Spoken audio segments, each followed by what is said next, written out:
It's Mr. Do the Math here, and today, this time, we're going to talk about factoring using the difference of two squares, or factoring by the difference of two squares. All right, two perfect squares, right? So the first thing you want to do is let us look at what perfect squares are, right? Perfect squares are all of those numbers that basically the numbers that you get when you multiply the same numbers into each other, right?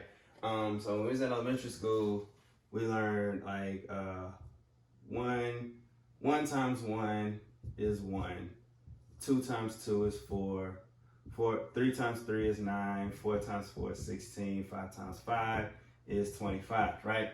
When I say 1 times 1, that's the same as 1 squared. 2 times 2, 2 squared. That means it's going to be 2 times itself twice.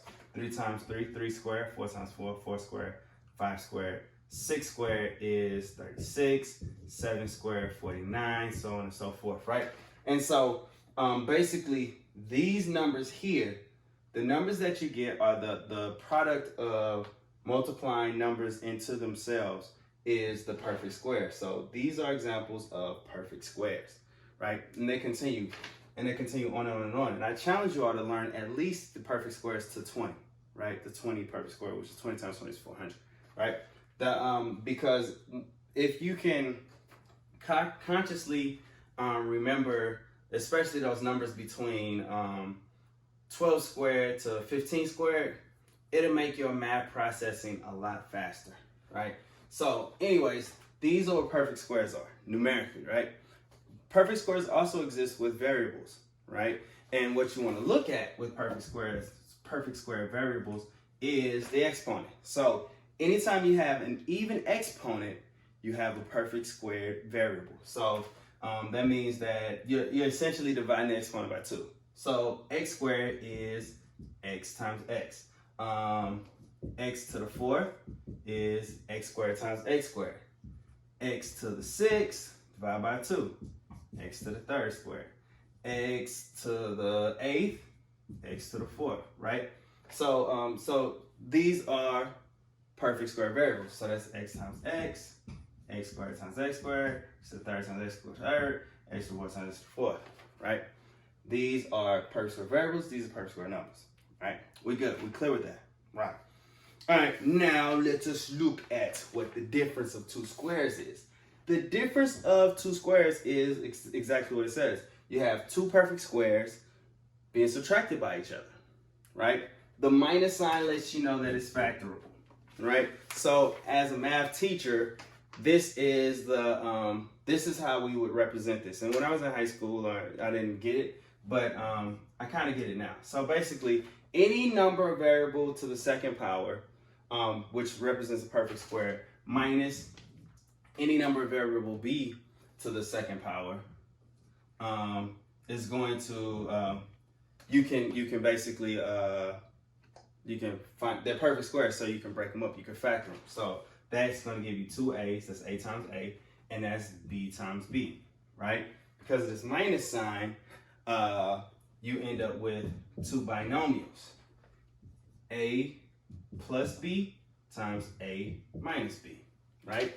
And when you double distribute this, you end up with a squared minus b squared. Let me prove it to you. All right, so it'll be a times a squared, a times negative b, that's minus ab. Then you got b times a, which is plus ab, and then b times negative b, which is negative b squared. These cancel out, so you end up with a squared minus b squared, right? So difference of two squares works because these middle terms cancel, right? And it's always like that for these, right? Another way that you can simplify difference of two squares is like you do this. You set them equal to it. So you got, if you make an equation, right? If you move this b squared over, it'll be a squared equals b squared. To simplify anything to the second power, you just take the square root. Again, we're talking about perfect squares. So to undo a perfect square, you take the square root of it. The square root of a squared is a, and the square root of b squared is, so you got plus or minus a plus or minus b. right? So there you have your plus and minus, right? Okay, so let's do some math. Let's do the math. Here we go. I'll leave this over here for reference for a little while, and then we'll move it out the way if we need to. All right, so first example. X squared minus 36, right?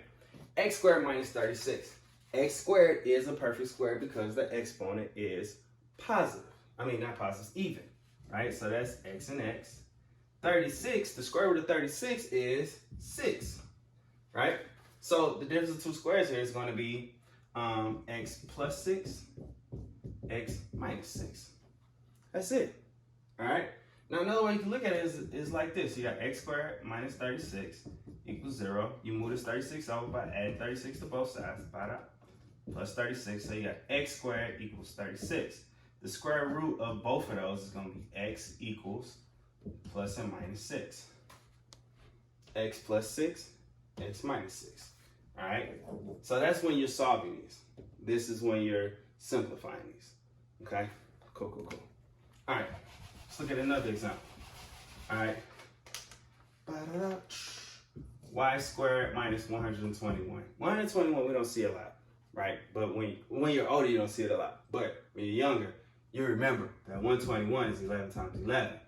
Y squared is even, so it's y and y. Difference of two squares is then y plus 11, y minus 11. Okay?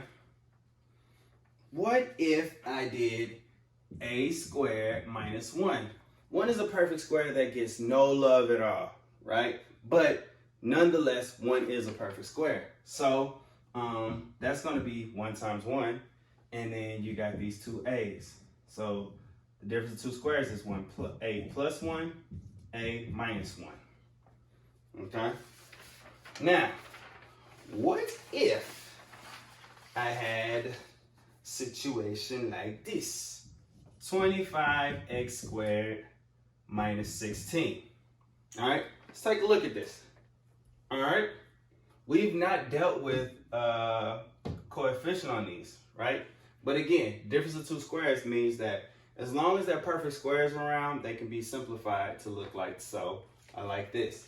25 is a perfect square, and x squared is a perfect square. So when you factor this, it's 5x times 5x. 16 is 4 times 4, right? So pay attention to what's going on in these problems and don't get so caught up on just doing. Here, it's 5x plus 4, 5x minus 4. All right? Cool. All right, let's go a little bit deeper. All right, what if I gave you this problem here? X to the 6 minus 49. 6 power, even. So that can be x to the third twice, right? 49 is 7, right? So we got x to the third plus 7, x to the third minus 7. Okay? Cool. And one final example. X to the 4th minus y to the 6th. Again, these are even exponents, which makes them perfect squares. So without breaking it down, you're going to have x to the 2nd minus plus y to the 3rd, x to the 2nd minus y to the 3rd. And there you have difference of two squares. Difference of two squares, again, is when you have both terms being perfect squares. When both terms are perfect squares and there is a minus sign there, then you can simplify it to be a squared plus b squared, a plus b times a minus b. Okay? Cool. If you have any more questions about this, don't forget to comment below. All right? And if you liked what you saw, hit that thumbs up button. And if you haven't yet, subscribe. Mr. Do the Math.